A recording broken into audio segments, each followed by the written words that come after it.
Bonjour, bienvenue sur la chaîne YouTube Nico Quintet Prono. On enchaîne en plein meeting d'hiver à Vincennes. Lundi 20 novembre, on retrouve encore l'hippodrome de Paris-Vincennes. Abonnez-vous, je vous mets des vidéos un petit peu tous les jours. Avec dans le détail, vous avez une vidéo sur les pronostics du Quintet Plus, une vidéo sur éventuellement les chevaux repérés de la Réunion Premium en trop et éventuellement une vidéo sur la dernière minute du Quintet Plus.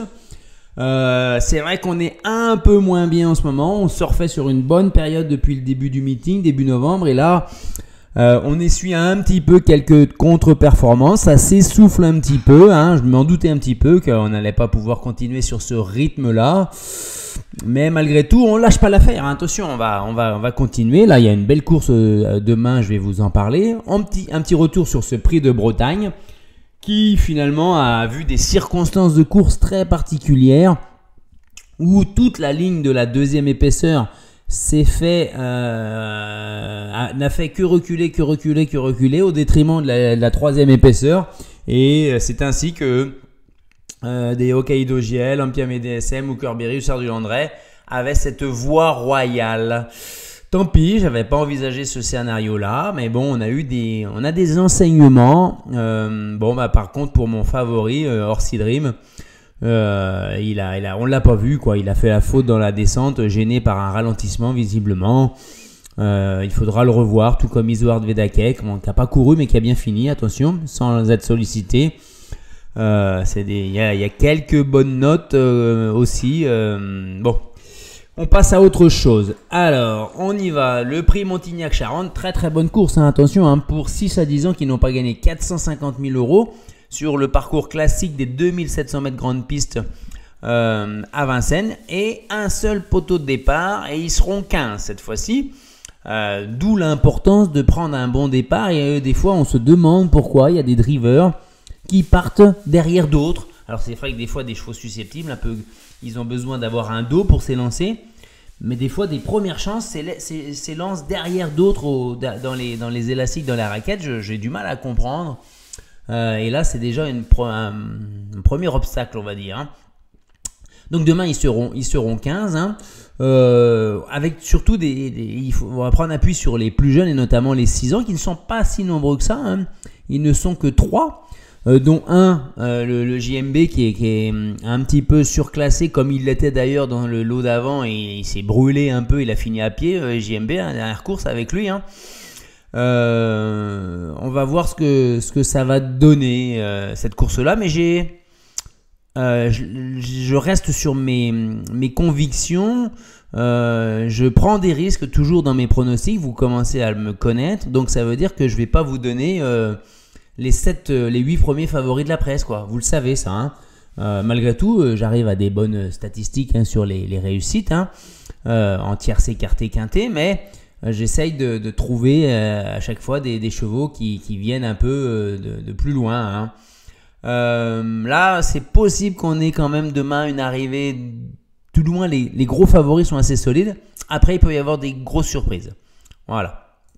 C'est ce que je dis. Là, j'élimine le 2, le 3, le 7. Vous savez que mes fantômes, ils sont à 95 voire 100%, pas à l'arrivée dans le tiercé et pareil quasiment en quinté. Là, peu de risque de les voir figurer à l'arrivée. Ça veut dire que demain, on est parti avec ma base gagnante, hyper malheureux dans sa dernière course, le 4 Orchestro. Il est très très fort sur la grande piste de Vincennes, encore plus sur les 2700 mètres. Là, il est fin prêt. Il court un peu rapproché, mais il n'a pas couru la dernière fois. Il était complètement ligoté à la corde derrière le cheval qui était devant lui. Et là, si je me trompe pas, ça devait être... je vais le chercher. Ça devait être... attendez. Ça devait être Gendréen, je crois. Voilà, c'est la course avec Gendréen où Gendréen les a enfumés avec Alex Abrivard. Il a tiré sur les rênes toute la ligne droite pour empêcher. Il savait qu'il avait à la corde derrière lui en deuxième et troisième rang les chevaux les plus dangereux, à savoir Orchestro et Elliot de Chaos. Et résultat, il n'a pas pu passer et voilà. Donc, alors diaporama. Voilà, on va rester en mode diaporama. Pardon, je me remets donc où j'en étais. Voilà, j'ai voulu m'assurer que c'était bien ça. Derrière, on va mettre le deuxième H Ian-Me, Michel Lenoir. Cette fois-ci, déferré des 4. La drift toujours de Eric Raffin, on le connaît Ian-Me. Hein. C'est un véritable rouleau compresseur. Il va venir à un moment donné. Le plus tôt, des fois il aime, mais des fois il perd du temps au départ. Il est lent au départ. Donc il doit faire un effort pour se placer. Des fois il paye pour finir. Mais là, dans ce lot-là, il devrait lutter pour la victoire si tout va bien. Si tout va bien. Attention, on n'est pas à l'abri avec lui quand même. Hein. Ensuite, on met le 9 Al Capone Steka. On le connaît par cœur, Al Capone Steka. Hein. Quel est son point faible? La volte. La dernière fois, il est parti au galop dans un lot plus relevé. Il n'a jamais pu revenir en plus. Hein. C'était un lot très touffu, pas touffu, mais de niveau supérieur. Il n'a jamais pu revenir. Al Capone Steka, des fois, il part complètement au galop et il est disqualifié. Donc attention, regardez-le au départ et croisez les doigts pour espérer qu'il prenne un bon départ. Je le mettrai haut parce qu'il a déjà bien figuré dans des lots supérieurs à celui-là. Hein. Donc les chronos sont bons. Déferré des 4, la drift de Gabi. Il va être vigilant Gabi. Hein. Il s'est fait prendre la dernière fois, il va pas se faire prendre 2 fois de suite, hein, je pense. Hein. Ensuite le 12, Falco d'Avaroche. C'est ma petite pas trouvaille, mais bon. Baudouin il dit je lui préfère le 13 Epson d'Airframe. Falco la dernière fois dans le GNT il a tout fait en deuxième épaisseur et il a fait en rendant 25 mètres pour pas grand chose. Il n'était pas super bien engagé et il finit finalement à une demi-longueur d'Epson d'Airframe.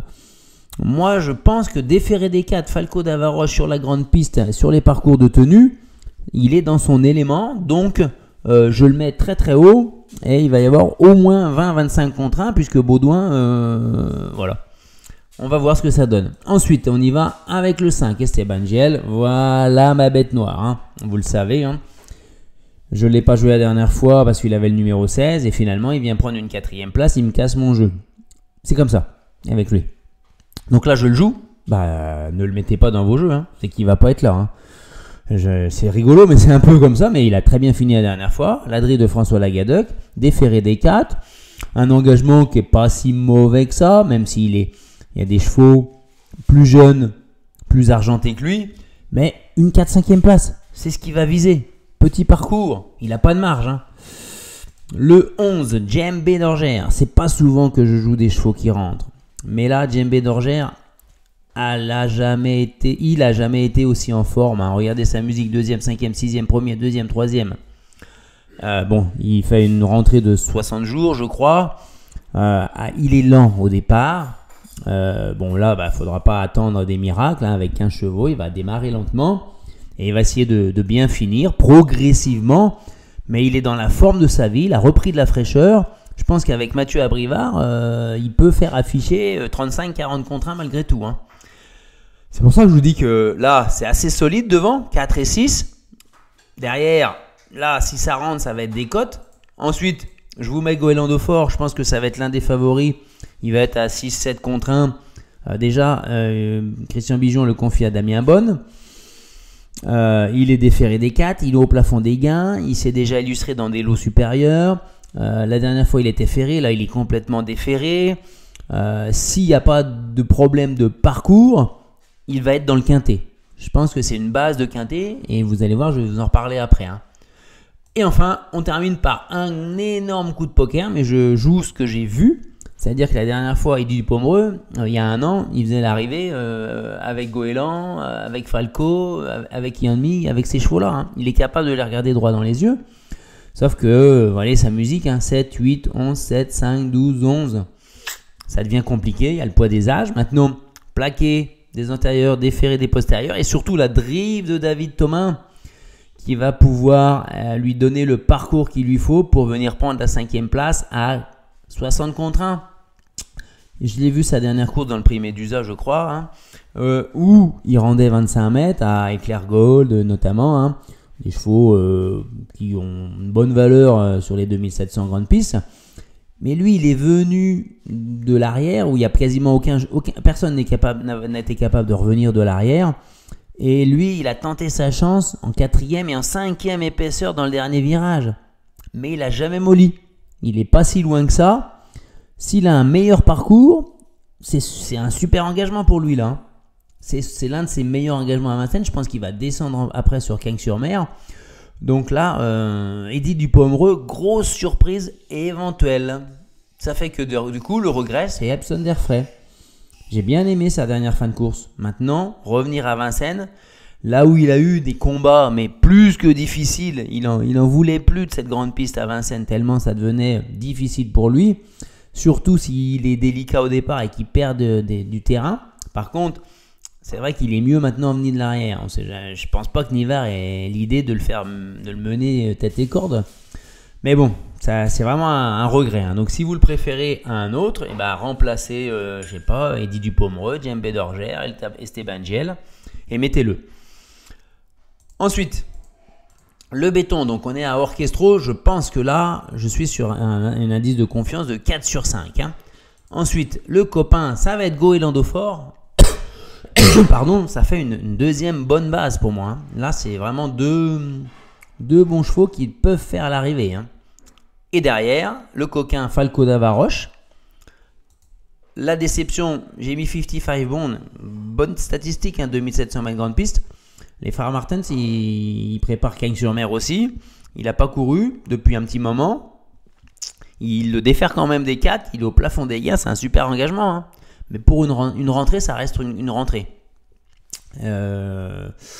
Et puis là, l'autre jour, c'est King Cole, hein, qui faisait une rentrée pareille et elle a été complètement méconnaissable, hein. Donc bon, moi je demande à voir, on va dire, hein, et j'attendrai autre chose. Et enfin, on se retrouve mardi. On ira un petit peu sur Mokanchi pour le GNT.